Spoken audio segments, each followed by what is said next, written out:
Before the war, my hands knew the weight of books. They knew the delicate pressure of a pen on paper, the rustle of turning pages in the quiet halls of the University of Belgrade.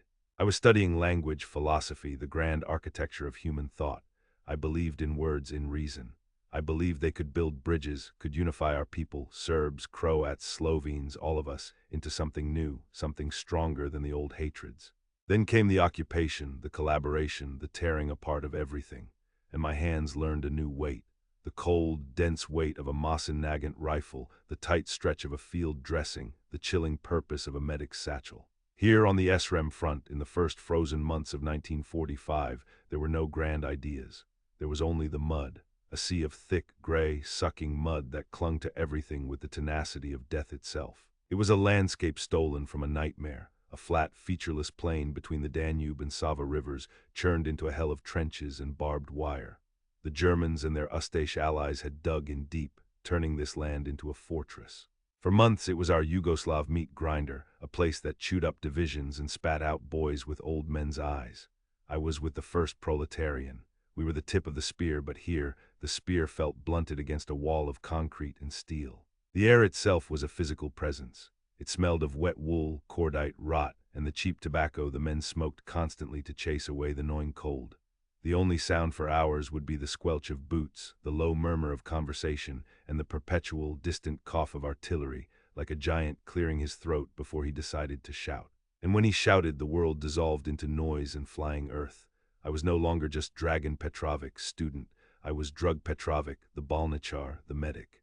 My analytical mind, once used to deconstructing German poetry, now triaged wounds. A through-and-through in the arm, clean it, wrap it, send him back to the line. Shrapnel in the gut, morphine and a prayer. My empathy, which once connected me to the characters in novels, now connected me to the fear in a young man's eyes as I held pressure on a bleeding artery. It was a quiet, determined existence, a constant battle against the overwhelming tide of entropy that is war. My fear was not for my own skin. A shell does not ask your name. My fear was colder, more intimate. It was the fear of a man screaming for me, and my hands, my knowledge, being found wanting. The fear of watching a life slip away because I was not fast enough, not smart enough, not enough. That was the ghost that walked the trench line with me, a shadow just behind my shoulder in the pale winter light. His name was Marco. He couldn't have been more than 17, a farm boy from Shumadija with a face that hadn't yet decided to become a man's. He had this impossibly optimistic smile that he flashed even when cleaning the mud from his rifle for the 10th time that day. He reminded me of the Yugoslavia we were fighting for, young, strong, a little naive, but full of unbreakable spirit. He'd ask me about Belgrade, about the university. He wanted to be an engineer after the war, to build bridges, he'd say. The irony was not lost on me. We were all trying to build bridges over a river of blood. The day it happened started like any other. A breakfast of stale bread and weak tea. The sky was the color of lead, threatening a snow that never came. The shelling was methodical, lazy almost, not a full barrage, just harassing fire. A shell would land every few minutes, a crump that shook the timbers of the trench, followed by a shower of frozen dirt. We were numb to it. It was the rhythm of our lives. I was checking our supply of bandages, counting them out, my mind a ledger of gauze and iodine, when the rhythm changed. The cough became a roar. The lazy harassment turned into a furious, focused storm. The world became a symphony of shrieking steel and earth-shattering percussion. You don't think. You just flatten yourself against the muddy wall of the trench, head down, teeth clenched so hard your jaw aches. You make yourself small. You try to become part of the earth, hoping the shells mistake you for it. Then came the sound that cuts through the din, the sound every medic dreads. It's not a bang, it's a wet, violent thud followed by a scream. A scream that is pure animal terror and agony, a sound that shreds the air and goes straight into your soul. And then a voice cracking with panic, yelling my name. Balnichar, Petrovic, over here, it's Marco. I was moving before the call was finished. My satchel banged against my hip. I scrambled over two comrades huddled against the wall, my boots slipping in the fresh, slick mud. The air was thick with the smell of high explosives, a bitter, metallic taste that coated my tongue. I found them in a collapsed section of the trench, a direct hit on the parapet. 2 men were dead, their bodies just broken shapes in the dirt, but Marco was alive. He was propped up against the wall, his face white as bone, his eyes wide with a horror that eclipsed the pain. His right leg, was gone below the knee, but it wasn't a clean separation. It was a mangled ruin of splintered bone, shredded muscle, and cloth, all held together by strips of skin. A crude tourniquet, a rifle sling, had been tied high on his thigh, but the dark, pulsing blood was already soaking through it, pooling in the mud beneath him. My training took over. I knelt, my own knees sinking into the bloody mire. "Marco, look at me, look at me." My voice was calmer than I felt. Inside, my heart was a hammering piston. He was going into shock. His breathing was shallow, rapid. I checked the tourniquet, tightened it with a bayonet until the pulsing slowed to a seep. But I knew, we both knew, it wasn't enough. The main artery was severed. He was bleeding out from a dozen other places in that mangled limb. We were too far from the aid station, and even if we weren't, moving him through this barrage was a death sentence. He looked from my face down to the ruin of his leg, and a new understanding dawned in his eyes. It was worse than the pain. It was despair. "Dragon, don't let me die here, please."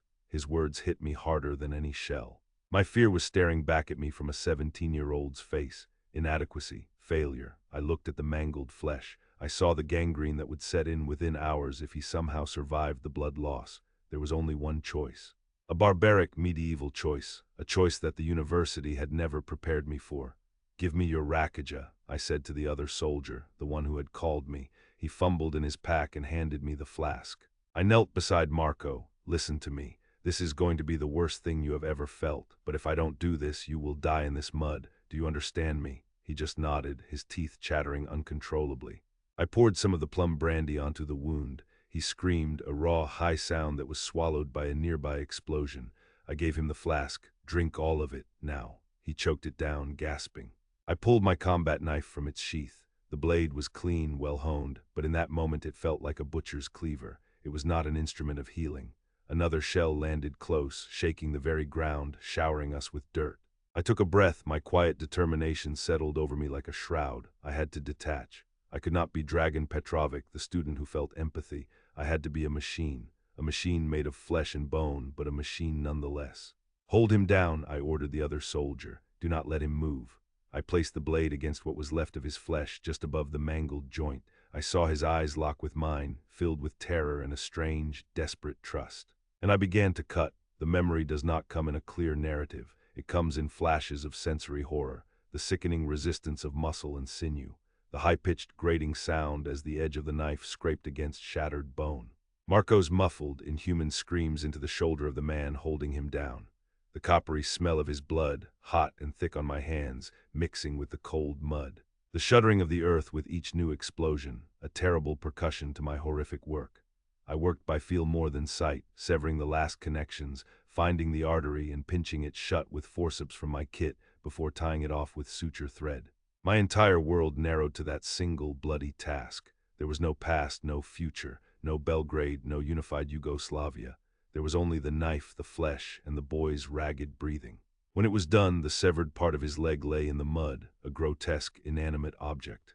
I worked frantically, pouring the last of my disinfectant on the stump, packing it with sulfa powder, and wrapping it tightly with every bandage I had. Only when it was finished, when the bleeding had stopped, did I allow myself to breathe. The artillery was already slackening. The roaring giant was growing tired. I looked at my hands. They were caked in blood and mud, shaking uncontrollably.